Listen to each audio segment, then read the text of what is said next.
In this video, we show how to replace the memory on a PowerEdge R770AP. Before working inside the system, read through and follow the safety guidelines to protect the system from potential damage and ensure your personal safety. For more information about safety guidelines, see the service manual at dell.com/support.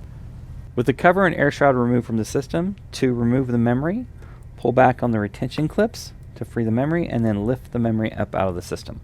To install memory, align and lower into the system and then press down until it clicks into place. For more information about the PowerEdge R770AP, visit dell.com/support.